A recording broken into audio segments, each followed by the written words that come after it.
जय हिंद जय भारत। मेरा नाम विपिन कुमार। और भैया कल आपने पढ़ा था उपराष्ट्रपति के बारे में सामान्य जानकारी, और आज का हमारा टॉपिक है उपराष्ट्रपति की शक्तियां। तो चलो स्टार्ट करते हैं। उपराष्ट्रपति की शक्तियां। उपराष्ट्रपति की शक्तियां। तो उपराष्ट्रपति की शक्तियों के बारे में बात करते हैं। पहली बात तो मैं आपको यह बता दूं कि भारतीय संविधान में उपराष्ट्रपति के रूप में उपराष्ट्रपति के पास उपराष्ट्रपति के रूप में कार्य करने की कोई शक्ति नहीं है। मतलब उपराष्ट्रपति के रूप में उपराष्ट्रपति के पास कार्य करने की कोई शक्ति नहीं है। यदि वो कार्य करेगा तो या तो वो राज्यसभा के सभापति के रूप में करेगा, और अगर राष्ट्रपति का पद खाली है तो कार्यभाग राष्ट्रपति के रूप में कार्य करेगा, परंतु उपराष्ट्रपति के रूप में कार्य करने के लिए उसके पास कोई शक्ति नहीं है। तो जितनी भी शक्तियां हैं उसकी राज्यसभा के सभापति के रूप में या कार्यवाहक राष्ट्रपति के रूप में, तो उनकी चर्चा यहां पर अपन करेंगे। देखिए, तो इसकी शक्तियों के बारे में एक अनुच्छेद है 64। अनुच्छेद 64 क्या कहता है कि जो उपराष्ट्रपति होगा वह राज्यसभा का सभापति होगा। वह राज्यसभा का सभापति होता है। और कमाल देखिए आप, वह उस सदन का सभापति है जिसका सदस्य भी नहीं है, क्योंकि जो उपराष्ट्रपति होता है वह किसी भी सदन का सदस्य नहीं होता है। इसके बावजूद भी वह राज्यसभा का सभापति है, परंतु वह राज्यसभा का सदस्य नहीं है। तो कई बार एग्जाम में क्वेश्चन पुटअप हुआ है कि जो उपराष्ट्रपति है वह किस सदन का सदस्य होता है, तो वह किसी भी सदन का सदस्य नहीं होता है। वह उस सदन का सभापति होता है जिस सदन का वह सदस्य भी नहीं है। तो संविधान के अनुच्छेद 64 के अनुसार वह राज्यसभा का सभापति होगा। तो राज्यसभा की जितनी भी कार्यवाहियां होती हैं, जो जितनी भी बैठकें होती हैं, उनकी वो अध्यक्षता करता है। क्लियर है? तो पहला कार्य क्या है उसके? राज्यसभा के सभापति के रूप में। तो वहां पर जितनी भी कार्यवाहियां होंगी, उन कार्यवाहियों की जो बैठक होंगी, उनकी वह अध्यक्षता करता है। क्लियर है? अगली बात, उसकी दूसरी जो शक्ति है वह अनुच्छेद 65। अनुच्छेद 65 क्या कहता है कि जैसे राष्ट्रपति का पद रिक्त हो जाए, राष्ट्रपति का पद रिक्त हो जाए। कैसे रिक्त हो जाए? यदि राष्ट्रपति ने त्यागपत्र दे दिया है, या राष्ट्रपति की मृत्यु हो जाए, या राष्ट्रपति को महाभियोग के द्वारा हटा दिया जाए। यदि राष्ट्रपति अपने पद से त्यागपत्र दे दे, या राष्ट्रपति की अपने पद पर रहते हुए मृत्यु हो जाए, या महाभियोग के द्वारा राष्ट्रपति को उसके पद से हटा दिया जाए, तो इन परिस्थितियों में जो कार्यवाहक राष्ट्रपति के रूप में कार्य करेगा, वह कार्य करता है भारत का उपराष्ट्रपति।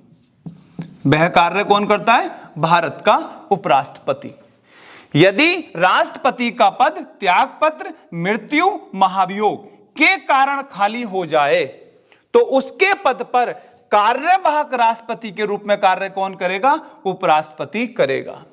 अगली बात यह आती है कि उपराष्ट्रपति कार्यवाहक राष्ट्रपति के रूप में कितने समय तक कार्य कर सकता है?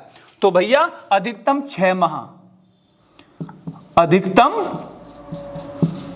6 माह जो उपराष्ट्रपति है वह कार्यवाहक राष्ट्रपति के रूप में अधिकतम 6 माह ही कार्य कर सकता है, क्योंकि 6 माह के अंदर नए राष्ट्रपति का क्या हो जाएगा? चुनाव हो जाएगा। तो आपसे क्वेश्चन पूछ सकता है कि जब राष्ट्रपति का पद त्यागपत्र मृत्यु अथवा महाभियोग के द्वारा खाली हो जाए तो उसके पद पर कार्यवाहक राष्ट्रपति के रूप में कार्य कौन करेगा? तो भैया अनुच्छेद 65 कहता है उपराष्ट्रपति करेगा।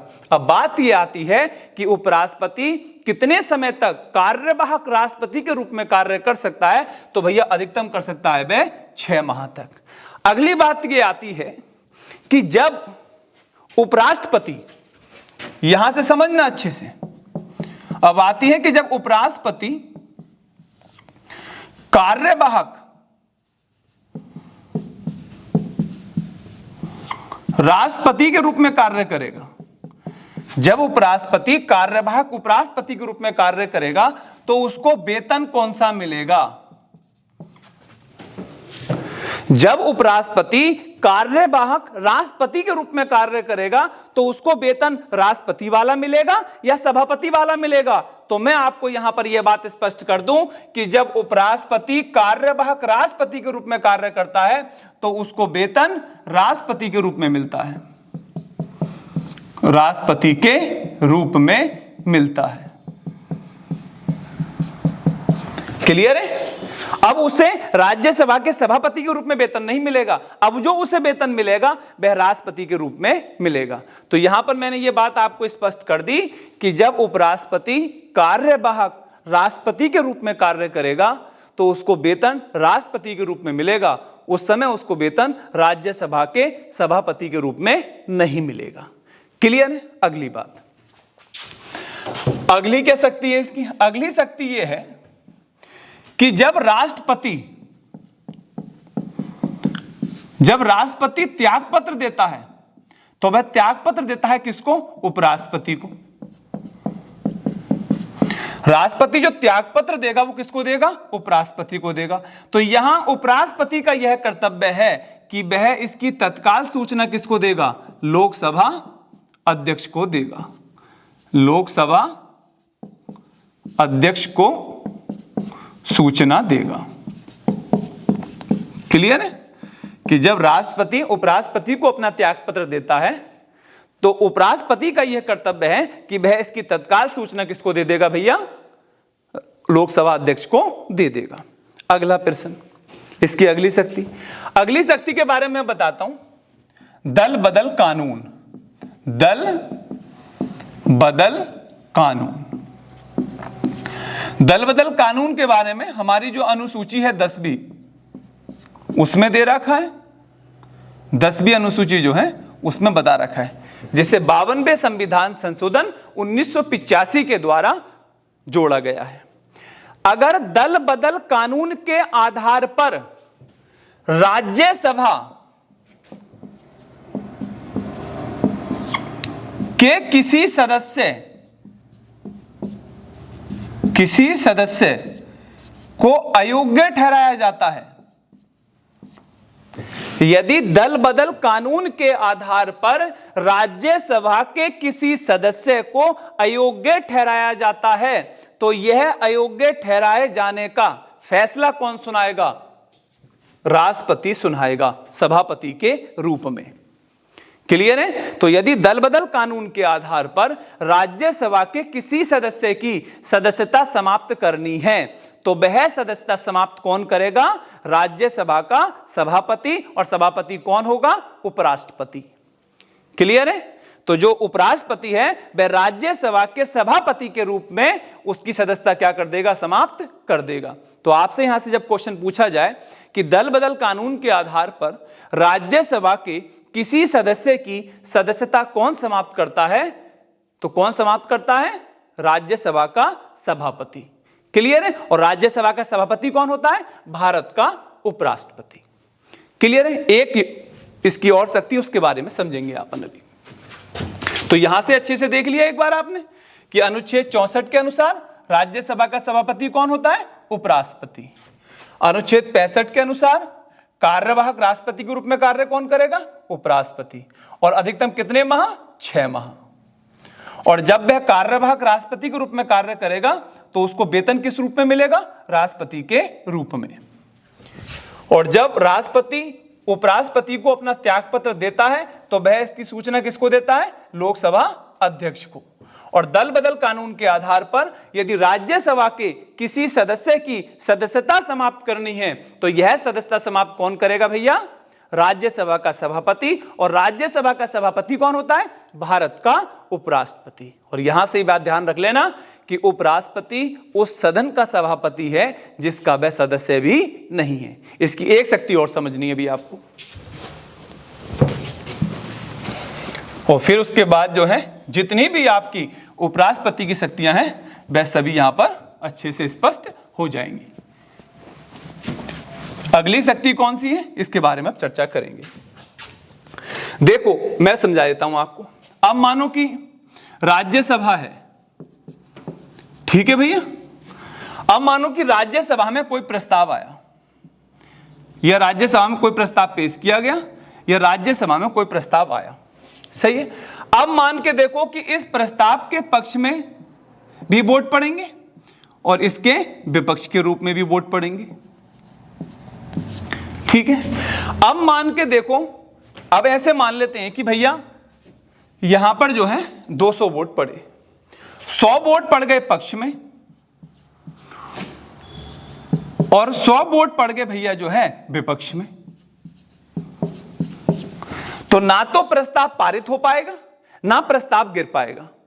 मैंने आपको बताया कि मानो कोई प्रस्ताव जो है लोकसभा राज्यसभा में है, अब राज्यसभा में उसे पारित कराने के लिए वोटिंग होगी। जब वोटिंग हुई तो पक्ष में पड़े उसके 100 वोट और विपक्ष में पड़े उसके 100 वोट, मतलब क्या हो गए? मत बराबर हो गए। मत क्या हो गए? बराबर हो गए। आपस में मत क्या हो गए? बराबर हो गए। तो ना तो प्रस्ताव वो पारित हो पाएगा ना प्रस्ताव वो गिर पाएगा। तो इस संबंध में जो निर्णायक मत देता है, इस संबंध में जो निर्णायक मत देता है वह निर्णायक मत देता है राज्यसभा का सभापति। और राज्यसभा का सभापति कौन होता है भैया? उपराष्ट्रपति। क्लियर है? तो यदि राज्यसभा में किसी प्रस्ताव को लेकर पक्ष और विपक्ष दोनों के मत बराबर हो जाएं और वह प्रस्ताव पारित ना हो पाए ना वो गिर पाए, तो इस संबंध में निर्णायक मत देने का जो अधिकार होता है वो किसको होता है? राज्यसभा के सभापति को होता है। क्लियर है? और राज्यसभा का सभापति कौन होता है भैया? भारत का उपराष्ट्रपति होता है। वैसे अगर मत बराबर ना हो तो राज्यसभा के सभापति को मत देने का अधिकार नहीं होता है, क्योंकि वह उस सदन का सदस्य नहीं होता है। बराबर होने के मत में ही, जब बराबर मत हो जाएंगे तभी वह अपना निर्णायक मत देगा। अगर बराबर मत नहीं होंगे तब वह अपना निर्णायक मत नहीं देगा। चाहे पक्ष में ऐसे मानो कि अगर यहां पर जो है 101 हो जाते और यहां पर 99 हो जाते, तब हमारे जो राज्यसभा का सभापति है वह अपना मत नहीं देगा। वह अपना मत जब ही देगा जब दोनों के मत आपस में क्या होंगे? बराबर हो जाएं। तो उस संबंध में निर्णायक मत कौन देता है? राज्यसभा का सभापति देता है। तो भैया ये थी उपराष्ट्रपति की शक्तियां, और इसी के साथ जो है हमारा जो उपराष्ट्रपति का टॉपिक था वो कंप्लीट हो गया। हमने पहले उपराष्ट्रपति के बारे में सामान्य जानकारियां पढ़ी और इस वीडियो में हमने जो है उपराष्ट्रपति की शक्तियां पढ़ी। कल एक नई वीडियो के साथ आएंगे। इसी के साथ जय हिंद, जय भारत।